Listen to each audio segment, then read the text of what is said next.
You know, it kind of pains me very much that people are more or less satisfied with a kind of a form of religion. That's all. And so, if you go to various quarters of the world, you will see various types of religious devotion. And you know, although this is something new to Christian circles in England and America, jumping up and down and making a lot of noise louder than any bazaar is nothing new to some of those folks who dance and shout, and not only with a physical excitement and exertion, but with demon power, keep up a crescendo, which it is not physically possible to maintain through long hours. But such things are common knowledge in heathen circles, idolatrous circles. What is the upshot of it? Any righteousness? Any victory when faced with some corrupt practice? You know, we hear of corruption, kickbacks and bribes being endemic in certain Eastern countries. Now, no wonder at all that these very men will go and worship very devoutly. I can't understand that. In other words, they do not even know that God wants those that worship Him, that they should worship Him in spirit and in truth. They just don't know that. So truth has become the casualty, the big casualty. And then what is left? A lot of empty noise and commercialism. That is why I don't like to have any quarter, give any quarter to the commercialism in Christian work. We don't need to depend on commercial practices. If God is in control, He knows how to build His work. So, when we come to the resurrection morning, we see in John 20 and verse 15 the distress. John 20 and verse 15. Before we come to verse 15, Here was Mary Magdalene, and she was weeping at the grave of Jesus. From the 11th verse, please. But Mary stood outside at the sepulchre weeping. And as she wept, she stooped down and looked into the sepulchre, and seeth two angels in white sitting, the one at the head and the other at the feet, where the body of Jesus had lain.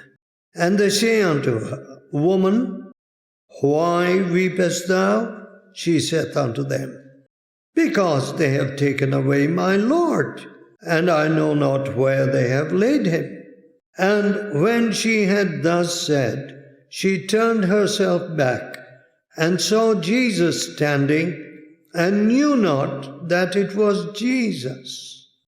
Jesus saith unto her, Woman, why weepest thou? Whom seekest thou? She, supposing him to be the gardener, saith unto him, Sir, if thou have borne him hence, tell me where you have laid him, and I will take him away. Jesus saith unto her, Mary. She turned herself and saith unto him, Rabboni, which is to say, Master. So, what was this woman who had been delivered from 7 spirits? 7 devils were cast out of her. And what was she seeking on the resurrection morning? Was she seeking for a risen Christ? No. She only expected a body.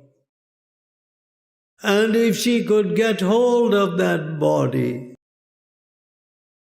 and express her love and veneration, she felt more than satisfied.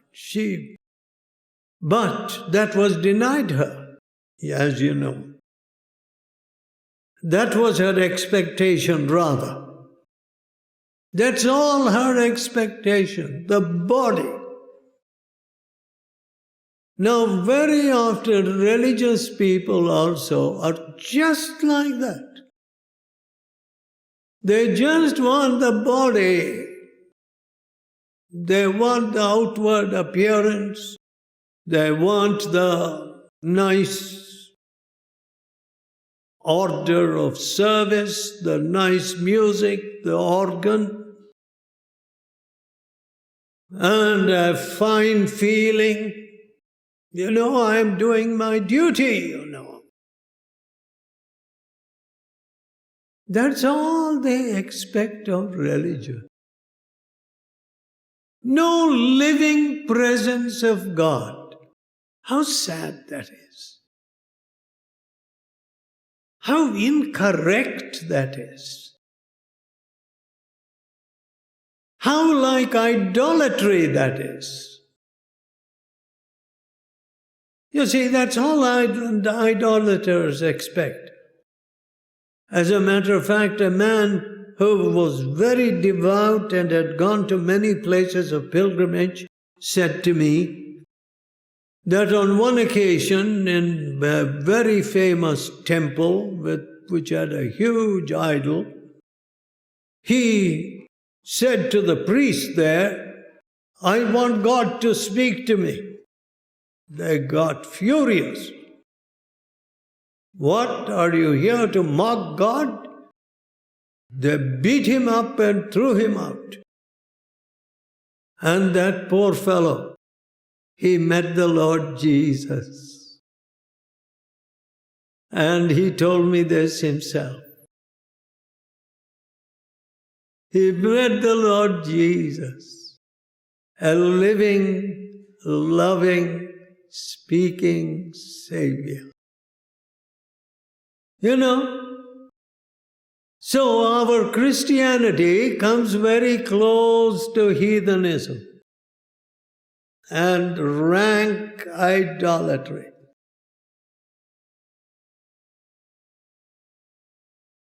On the resurrection morning, all that these devout disciples, the women that had followed, the Savior all the way from up in Galilee and saw him being crucified and made a note of the place where he was buried, or the sepulchre in which he was interred, saying, we must come back and do honor to this body after the Sabbath. Now, my dear people, what is the real measure of your Christianity? I know whom I have believed, and I am persuaded that he is able to keep that which I have committed to him. I know whom I have believed. You see, strength of conviction. I recall traveling one day with two members of Parliament, the Indian Parliament. I think one was a present member and one was a member who had left the Parliament. Whatever it was, two important people. I didn't know their identity. And when we entered into conversation about Jesus Christ, I was a very young fellow at that time, and I began to tell them about my Lord. And when they noticed the strength of my conviction, they said to me, you know, that was the time when there was a lot of saber rattling going on, and the crisis in Cuba and or things like that. When nuclear arms were all deployed, ready to go. They said to me, hey, you ought to come with us. We'll go to Washington, D.C. and speak there. I laughed. I said, what do you mean? Nobody will take any notice of a fellow like me there. But all that impressed them. What I'm saying is, all that impressed them was the strength of my conviction. You see, heathen men don't have that. It is all a hazy idea. God somewhere. Maybe a beneficent God, maybe a tyrant. You know? One of the romantic poets pictured God as a great tyrant.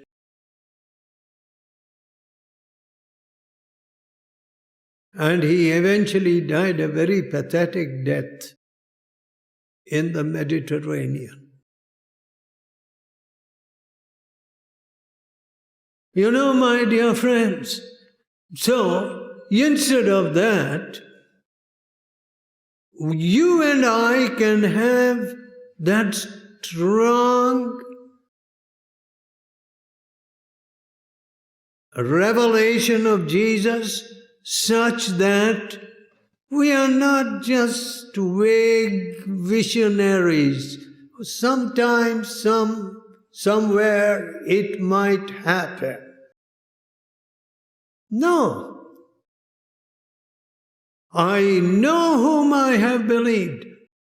That which I have seen with my eyes and handled with my hands, do I declare unto you. See, that's the kind of religion that we need today. It's a sad thing that today people are just satisfied with fulfilling what they call their religious duties or giving some little offering or whatever, and they think, oh, that's done. No, my dear friends. Here was Mary weeping, and you must notice the wonder in that voice of hers, Rabboni. Master, is that you?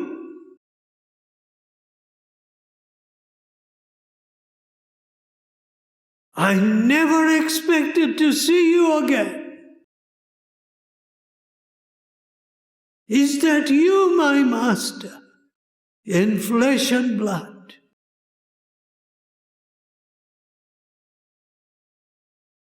My dear people, you see, today we all believe in the resurrection. We all say, yes, my Lord is risen. Then, yet we don't have half this excitement, half this joy and radiance. Just imagine how electrified these people were when they met their risen Master. Why are we not electrified in that sense?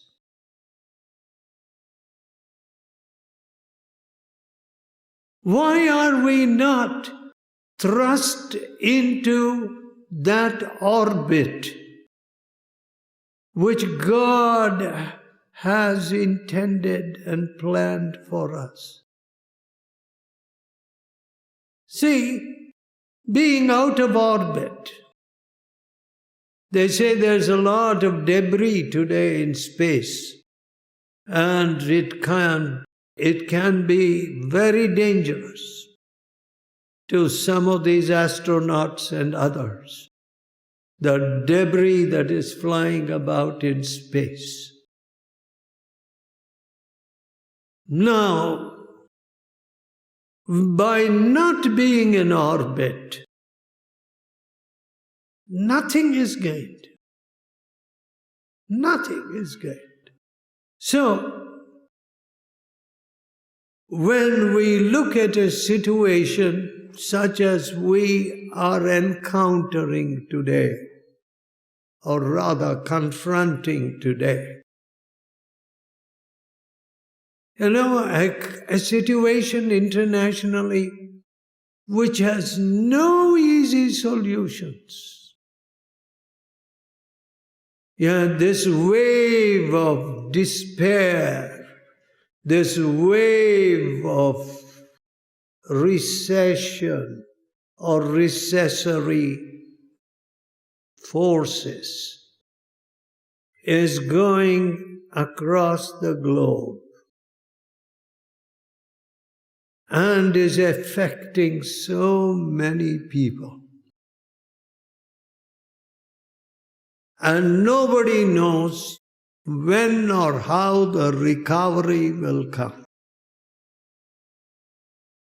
All right, that is the economic aspect. Of course, the economic aspect carries with it a lot of human suffering. And don't forget this, when I first started preaching in Europe, it was in the 50s, that is not very long after the war. And they said to me, here bread was so scarce, food was so scarce after the war, and people would listen to the word of God, the gospel. Then came the economic miracle, as they called it in Europe, when suddenly there was a new tide of prosperity. And they also said, you know, as the economy brightens up and the shops are full of stuff, people are getting indifferent to the Lord, indifferent to the Word of God. That's what they said to me. But as I started preaching in Europe, I found even as I preached, the tears would be flowing. The picture which I had kind of formed in my mind is that the Germans were a savage people, ruthless people.